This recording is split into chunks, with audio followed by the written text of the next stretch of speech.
All right, guys. Today I wanted to talk to you about James Lindsay's appearance on Timcast IRL last night. That is August 24th, 2022. Uh, yeah, that's right.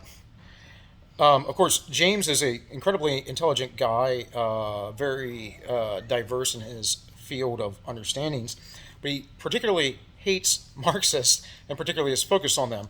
But one of the most important things that he brought up in this whole thing is the Hegelian aspect of it, and that we have one side that's about theory and the other side about what is practical. Sorry, guys, my daughter is trying to grab my stuff. And with that, what is practical and what is theory, the synthesis of those two things is what is called praxis.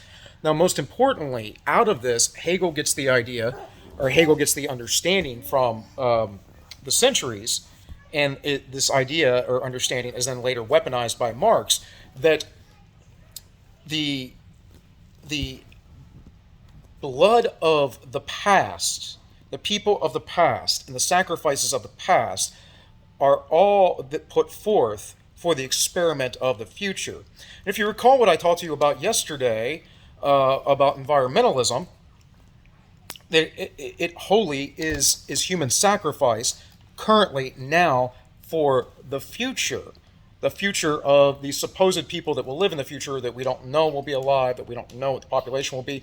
By the way, for a long time, these Malthusians have been saying that the population is going to be overburdensome and insane, and people will start starving to death. Yet Hans Rosling, for some time before he passed, was saying that we would cap at 12,000. Now the latest predictions, I believe, are around, 12 billion. And I believe the latest predictions are around 9. We're almost right there. And we are going to see a huge collapse in demographics. But with that, I wanted to harp on this idea that they are a death cult. See, there's a way of life and a way of death. And what happened in that Timcast episode yesterday with James Lindsay is that he revealed the roots of the death cult, at least back to the ancient world, not the primitive world, but the ancient world, and Gnosticism and alchemy.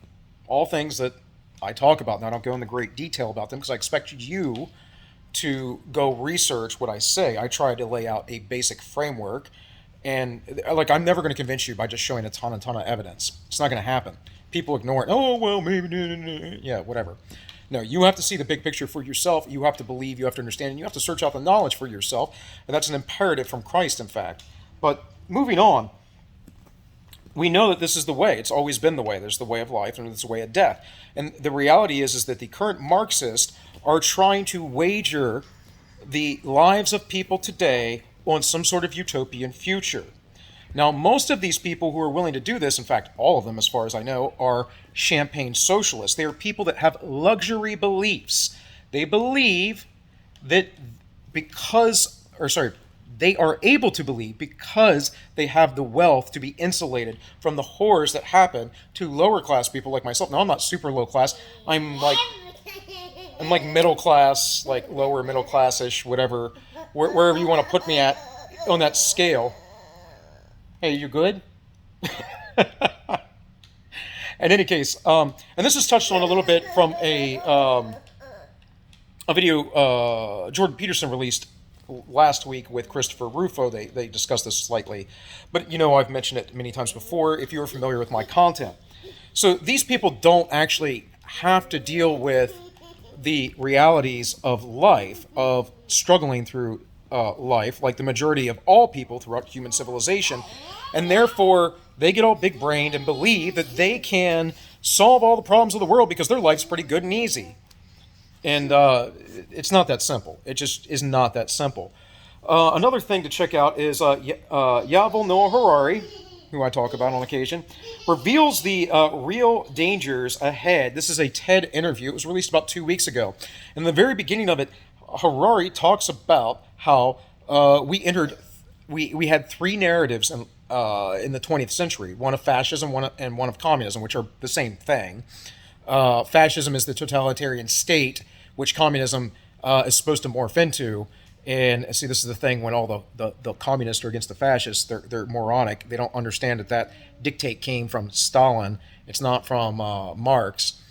And in any case, um, so the totalitarian state, though, it's an illusion, right, to believe that someone who has ultimate power is just going to give it up easily, that the state is not going to perpetuate itself. In fact, we know from history that is exactly what it works. In fact, we know from history that the way these cycles work, the way that power works, it always devolves the same. We can go back to 2,500 years to the Greeks and their democracy, which became oligarchy, which then became, empire, and of course finally fell apart.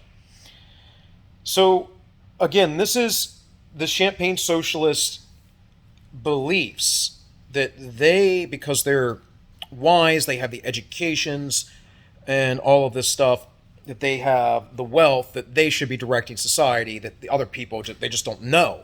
And it's absolutely absurd. With that, Harari talks about liberalism, briefly, but he also says that, George Bush was a liberal. No, he's not. George Bush is a fascist. He's a communist or something like that. He's somewhere in between there. He's what the World Economic Forum is. They're a bunch of fascists. They're not liberals.